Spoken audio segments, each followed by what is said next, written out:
Hello everyone, विज्ञान वृक्ष के ऑनलाइन प्लेटफॉर्म पे आप सभी का स्वागत है। यूपीजीआईसी एस्पिरेंट्स आप सभी का पेपर ऑलरेडी 30 अगस्त को होने ही वाला है। तो आपने अपना बैच में आपने देखा होगा ब्रांच वाइज और आपने टॉपिक वाइज सारे क्वेश्चंस को कवर कर लिया है। पर मेनली, और हम ऑलरेडी अभी मॉडल पेपर्स को डिस्कस कर भी रहे हैं, पर मेनली आज हम इस सेशन में अपने फिजिकल केमिस्ट्री के 30 मोस्ट एक्सपेक्टेड क्वेश्चंस को डिस्कस करने वाले हैं, देखने वाले हैं। दीज आर द क्वेश्चंस जो पेपर में मल्टीपल टाइम्स रिपीट हुए हैं, जिन टॉपिक से क्वेश्चन पेपर में बार बार देखने को मिल रहा है। तो सारे प्रीवियस ईयर पेपर के एनालिसिस के बिहाफ पर ये ब्रांच वाइज 30 क्वेश्चंस मैंने अरेंज किए हैं। तो आप सभी इन क्वेश्चन को अपने एग्जाम में जाने से पहले गो थ्रू कर सकते हैं।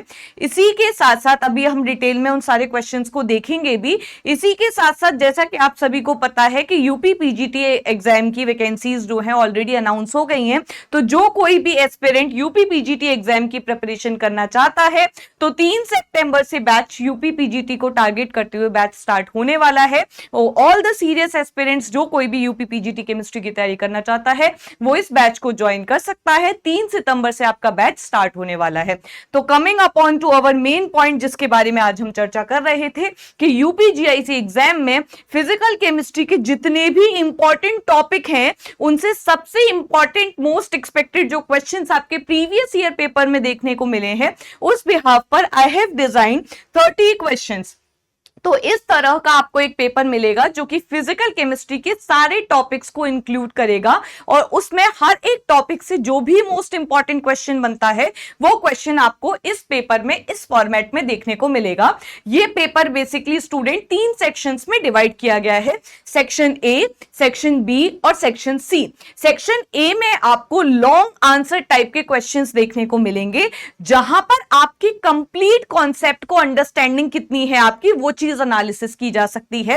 सेक्शन बी में आपको 15 मार्क्स के क्वेश्चन देखने को मिलेंगे जो शॉर्ट आंसर टाइप क्वेश्चन होंगे जहां पर आपको अपनी कॉन्सेप्ट की एक्यूरेसी पे काम करना होगा। And next is your section number C जो वेरी शॉर्ट आंसर टाइप होगा जो आपकी फैक्चुअल नॉलेज को टेस्ट करेगा। तो इस फॉर्मेट में आपको ये पूरा क्वेश्चन पेपर मिलने वाला है जिसमें कंप्राइज होंगे टोटल 30 क्वेश्चन। सेक्शन ए में आपको लॉन्ग आंसर टाइप के क्वेश्चन जैसे कुछ इस तरह से क्वेश्चन देखने को मिलेंगे, उसके 3 या 1 या 2 या 3 सब पार्ट्स भी हो सकते हैं। जैसे पहला क्वेश्चन आप देखो, what are the critical constant, van der Waals equation आपको बतानी है। वैन डर वाल इक्वेशन से स्टार्ट करके आपको क्रिटिकल कांस्टेंट के रिलेशंस को डेराइव करना है। अब ये क्रिटिकल कांस्टेंट के जब रिलेशंस आपने डेराइव किए उसके बाद आपको reduce van der Waals equation को डेराइव करना है और लॉ ऑफ करस्पॉन्डिंग स्टेट्स क्या स्टेट करता है उसकी स्टेटमेंट को मेंशन करना है। पार्ट नंबर सी में आपसे पूछा गया है कि किसी भी एक गैस के लिए ए की वैल्यू ये गिवन है, आपको बी की वैल्यू ये गिवन है, देन आपको उसके लिए पीसी, वीसी और टीसी की वैल्यू क्या करनी है, कैलकुलेट करके दिखानी है। तो this is your complete question number 1 जो कि 3 सबसेक्शंस में कंप्लीट है जिसमें आपको डेरिवेशन भी करना है। डेरिवेशन के साथ एक लॉ ऑफ करस्पॉन्डिंग स्टेट का थ्योरेटिकल क्वेश्चन भी देखने को मिलेगा और इसी के साथ साथ आपको न्यूमेरिकल बेस्ड क्वेश्चन भी देखने को मिलेगा। अब जैसा कि मैंने आपको ऑलरेडी बताया कि हमारे साथ जो बच्चे यूपीजीआईसी बैच में ऑलरेडी कनेक्टेड हैं, हम लोग मॉडल पेपर्स को डिस्कस कर रहे हैं। जब मैं बच्चों की कॉपी चेक कर रही हूं तो there are some common mistake जो आप फिजिकल केमिस्ट्री में कर रहे हो। तो यहीं पर मैं आपको बता रही हूं कि उन सारी मिस्टेक को आपको पेपर में रिपीट नहीं करना। मिस्टेक नंबर 1 जो बच्चे सबसे ज्यादा कर रहे हैं फिजिकल केमिस्ट्री में, स्टूडेंट्स आप अपने क्वेश्चन जो भी आपको दे रखा है, फॉर एग्जांपल यहां पर आपको बोला है कि what are critical constant and then starting from van der Waals equation you have to derive the relation. Derive the relation का मतलब यह है कि आपको इस वाली इक्वेशन को फाइनल रिजल्ट में कंप्लीट डेरिवेशन के साथ सॉल्व करना है। डेराइव का मतलब यह नहीं है कि आपने डायरेक्ट फॉर्मूला लिखा और हेंस प्रूव्ड करके आपने इक्वेशन को कंप्लीट कर दिया। This is a subjective answer. आपको स्टेप वाइज मार्क्स मिलेंगे हर एक चीज के।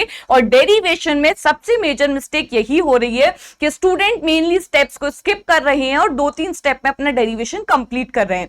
एक दूसरी मिस्टेक क्या हो रही है कि आप डेरिवेशन अपना स्टार्ट कर रहे हो तो there is no theoretical initiation line कि हम अपने पर्टिकुलर डेरिवेशन में v का मतलब क्या मान के चल रहे हैं। Let this will be the velocity या this will be the volume, p will be the pressure, t will be the temperature.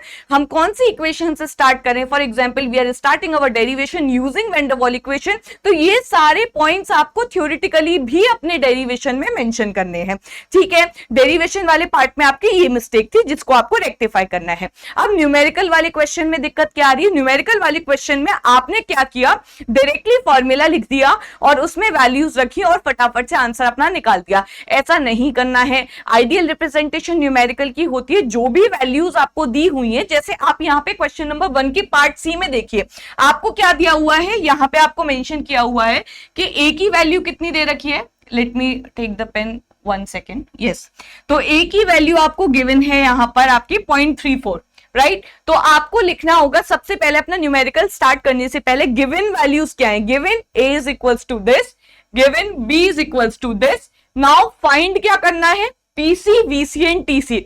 Then you are going to put the formula, जिस फॉर्मूले को यूज करके आप अपना आंसर निकाल रहे हो। आप using this formula, substituting the values, हमने उस पर्टिकुलर फॉर्मूला को लिखा, उस फॉर्मूले को बॉक्स में इनक्लोज किया, उस फॉर्मूले में वो सारी वैल्यूज को यूज किया, एंड देन वी कंक्लूडेड कि हमारा पर्टिकुलर आंसर जो है वो ये है। आंसर भी लिखा है, आंसर एक्यूरेट भी है, फिर भी पूरे मार्क्स नहीं मिले। अक्सर बच्चों की गलती हो रही है, जितनी भी कॉपी अभी तक मैंने एनालिसिस की, इट्स अराउंड 50 से लेके 100 कॉपीज मैंने अपनी अभी पेपर चेक कर रही थी, then I got to know कि बच्चे न्यूमेरिकल में आंसर लिख रहे हैं, वो करेक्ट भी है, बट उसकी यूनिट मेंशन नहीं कर रहे हैं। आप यूनिट मेंशन नहीं करोगे, स्टेप वाइज मार्किंग में आपका मार्क्स कट हो जाएगा। तो किन किन चीजों का ध्यान रखना है? डेरिवेशन में सबसे इंपॉर्टेंट चीज ध्यान रखनी है कि आपको थ्योरेटिकल एक्सप्लेनेशन के साथ अपना डेरिवेशन शुरू करना है, और डेरिवेशन में स्टेप मार्किंग होती है, तो आपको स्टेप्स को स्किप नहीं करना है, ठीक है।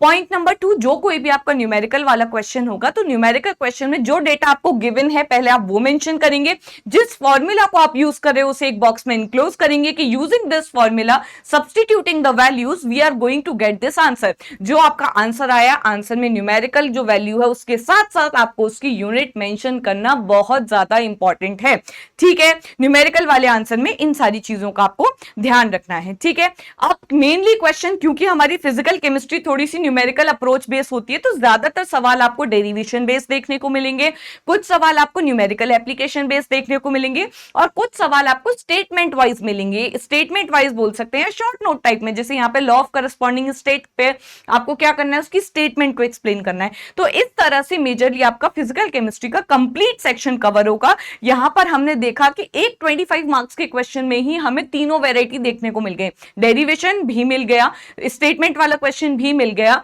और इसके साथ साथ हमें न्यूमेरिकल एप्लीकेशन पे भी क्वेश्चन देखने को मिल गया। इसी तरह से ये आपका सिर्फ एक क्वेश्चन बताइए, इस पीडीएफ में आपको ऐसे कंप्लीट 30 क्वेश्चंस मिलेंगे, जो कुछ क्वेश्चन एज इट इज आपके प्रीवियस ईयर पेपर से उठाए गए, कुछ क्वेश्चंस आपके एज इट इज जो और सब्जेक्टिव पेपर अपनी केमिस्ट्री एग्जाम में होते हैं, जो यूपीजीआईसी लेवल से मैच कर रहे थे, उससे एज इट इज उठाए हुए हैं। तो आपको अपने पेपर में जाने से पहले एक रैपिड रिवीजन की तरह इन सारे क्वेश्चंस को देख के जाना है, और इस क्वेश्चंस की पीडीएफ जो है वो आपको कहां पर मिल जाएगी, आपके बैच में अपलोड होके मिल जाएगी।